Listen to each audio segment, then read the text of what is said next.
Doctor, ಈಗ ಮಕ್ಕಳಲ್ಲಿ, ಯುವಕರಲ್ಲಿ ಈ ಬ್ಯಾಕ್ ಪೇನು, ಬೋನ್ ಪ್ರಾಬ್ಲಮ್ಸು, ಸ್ಟಿಫ್ನೆಸ್ ಇಂಥವೆಲ್ಲ ಬರ್ತವೆ. ಯಾಕೆ ಡಾಕ್ಟರ್ ಅದೆಲ್ಲ? ಹೌದು. ಈಗಿರೋಂಥ ಕಾಂಪಿಟೇಟಿವ್ ವರ್ಲ್ಡಲ್ಲಿ ಎಲ್ಲರೂ ಎಜುಕೇಷನ್ನಿಗೆ ಫೋಕಸ್ ಮಾಡಿದಾಗ ನಮ್ಮ ಪರ್ಸನಲ್ ಕೇರ್, ಬಾಡಿ ಕೇರ್ ಇದೆಲ್ಲ ತುಂಬ ಕಡಿಮೆ ಆಗಿಬಿಟ್ಟಿದೆ. ಸೊ ಇಂಪಾರ್ಟೆನ್ಸ್ ಫಾರ್ ಎಕ್ಸರ್ಸೈಸಸ್ಸು, ಪೋಸ್ಚರ್ಸು ಇದ್ರ ಬಗ್ಗೆ ಯಾರೂ ಆಸಕ್ತಿ ತೋರಿಸೋದೇ ಇಲ್ಲ. ಸೊ ಎಲ್ಲರೂ ಬರೀ ಕೂತ್ಕೊಂಡು ಓದೋದು ಅಥವಾ ಫೋನಲ್ಲಿ ಉಪಯೋಗಿಸ್ಕೊಂಡು ತಲೆ ಕೆಳಗೆ ಹಾಕ್ಕೊಂಡು ಈ ಥರ ಮಾಡ್ತಿರ್ಬೇಕಾದ್ರೆ ಇದೆಲ್ಲ ನಮಗೆ ಕ್ರಾನಿಕ್ ಆಗಿ, ಅಂದರೆ ತುಂಬ ದಿನಗಳಿಂದ ಇದನ್ನೇ ಮಾಡ್ತಾ ಇರಬೇಕಾದ್ರೆ ಸೊ ಇದರಿಂದ ನಮಗೆ ಸ್ಪೈನಲ್ಲಿ, ಆಮೇಲೆ ಜಾಯಿಂಟ್ಸ್ಗೆ ಎಲ್ಲದಕ್ಕೂ ಅಫೆಕ್ಟ್ ಆಗ್ತಾ ಹೋಗ್ತದೆ. ಈಗ body is meant to move. So ಮೂಳೆ ಮತ್ತು ಮಾಂಸ ಅಂದಮೇಲೆ ಅದು ಕಂಟಿನ್ಯೂಸ್ ಆಗಿ ಮೂವ್ಮೆಂಟಲ್ಲಿದ್ದಾಗ ಅದರದ್ದು ಕೆಲಸಗಳು ನಿರ್ವಹಿಸಿದಾಗ ಅದರ ಹೆಲ್ತ್ ಮೇಂಟೈನ್ ಆಗ್ತದೆ. ಸೊ ಅದು ಏನು ನಾವು ಮಾಡದೆ ಹೋದಾಗ ನಾವು ಅನ್ಕೊಳ್ತೀವಿ ನಿಂತಿದ್ದೀವಿ, ಓಡಾಡ್ತಾ ಇದೀವಿ, ಇದನ್ನೆಲ್ಲ ನಾವು ಎಕ್ಸರ್ಸೈಸು ಅಥವಾ ಮೂವ್ಮೆಂಟನ್ನು ಪರಿಗಣಿಸಿದಾಗ ಇದು ಸರಿಯಲ್ಲ. ಇದು ಪರ್ಟಿಕ್ಯುಲರ್ ಆಗಿ ನಮ್ಮ ಬಾಡಿ ಎಕ್ಸರ್ಸೈಸಸ್ ಅಂತ ನಾವು ಮಾಡಿದಾಗ ಮಾತ್ರ ಮಸಲ್ಸ್ ಆ್ಯಂಡ್ ಬೋನ್ಸ್ ಅದರದ್ದು ಹೆಲ್ತ್ ಇಂಪ್ರೂವ್ ಆಗ್ತಾ ಹೋಗ್ತದೆ.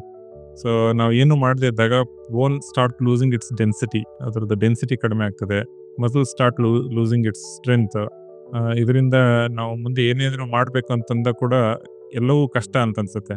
ಉದಾಹರಣೆಗೆ ಈಗ ಎಲ್ಲ ಮಷೀನ್ ರಿಲೇಟೆಡ್ ವರ್ಕ್ಸ್ ಆಗ್ತಾ ಇರೋದ್ರಿಂದ, ಈಗ ನೀವು ಮುಂಚೆ ಹಳೆ ಕಾಲದಲ್ಲಿ ಕೆಲಸಗಳು ಮೆಕ್ಯಾನಿಕಲ್ ಆಗಿದ್ದು. ಸೊ ತುಂಬ ಬಾಡಿ ಮೂವ್ಮೆಂಟ್ಸು ಅಥವಾ ಸ್ಟ್ರೆಂತ್ ಯೂಸ್ ಮಾಡಬೇಕಾಗಿದ್ದಾಗ ನೀವು ಆ ಕಾಲದಲ್ಲಿ ನೋಡಿದ್ರೆ ಒಬೆಸಿಟಿ ಆಗಲಿ, ಜಾಯಿಂಟ್ ರಿಲೇಟೆಡ್ ಇಶ್ಯೂಸ್ ಆಗಲಿ, ಸ್ಟಿಫ್ನೆಸ್ಸು, ಈ ಫ್ರೋಸನ್ ಶೋಲ್ಡರ್ಸು, ಸ್ಪೈನ್ ಇಶ್ಯೂಸ್ ನಾವು ತುಂಬ ಕಡಿಮೆಯಾಗಿ ನಾವು ನೋಡಿರ್ತೀವಿ. ಬಟ್ ಇತ್ತೀಚೆಗೆ ಇವನ್ನೆಲ್ಲ ನಾವು ಯಾಕೆ ಜಾಸ್ತಿಯಾಗಿ ನೋಡ್ತಾ ಇದೀವಿ ಅಂತಂದರೆ, ನಮ್ಮ ಬಾಡಿಗೆ ಏನು ಕೆಲಸನೇ ಇಲ್ದಂಗೆ ಆಗೋಗ್ತಿದೆ. ಏನೋ ಒಂದು ಬಟ್ಟೆ ಒಗಿಬೇಕಂದ್ರೆ ಹಳೆ ಕಾಲದಲ್ಲಿ ಬಾವಿಯಿಂದ ನೀರು ತೆಗಿತಾ ಇದ್ರು, ಬಟ್ಟೆ ಎಸಿತಾ ಇದ್ರು. ಸೊ ಈ ತಿರಿ ಮಾಡಿದಾಗ ಎಂಟೈರ್ ಬಾಡಿಗೆ ಒಂದು ಎಕ್ಸರ್ಸೈಸ್ ಆಗ್ತಾ ಇತ್ತು. ಈಗ ಮಷೀನಲ್ಲಿ ಹಾಕೋದೇ ಒಂದು ದೊಡ್ಡ ವಿಷಯ ಆಗ್ಬಿಟ್ಟಿದೆ, ಅದೇ ಒಂದು ದೊಡ್ಡ ಕೆಲಸ ಆಗ್ಬಿಟ್ಟಿದೆ. ಸೊ ಈ ರೀತಿ ಮಾಡ್ತಿರ್ಬೇಕಾದ್ರೆ ನಮ್ಮ ಬಾಡಿಗಾಗಲಿ ಅಥವಾ ಬೋನ್ಸ್ಗೆ, ಮಸಲ್ಸ್ಗೆ ಯಾವುದೇ ರೀತಿ ಕೆಲಸ ಇಲ್ದಂಗೆ ಆಗ್ಬಿಟ್ಟಿದೆ. ಸೊ ಇದು ಇಟ್ಸ್ ಅಟ್ರೋಫಿ ಅಂತ ಹೇಳ್ತೀವಿ. ಏನು ಮಾಡದೇ ಇದ್ದಾಗ ಅದ್ರ ಇಂಪಾರ್ಟೆನ್ಸ್ ಕಡಿಮೆ ಆಗ್ತದೆ. ಹೋಗ್ತಾ ಹೋಗ್ತಾ ಮಸಲ್ ಸ್ಟ್ರೆಂತ್ ಕಡಿಮೆ ಆಗುತ್ತೆ, ಬೋನ್ ಡೆನ್ಸಿಟಿ ಕಡಿಮೆ ಆಗುತ್ತೆ.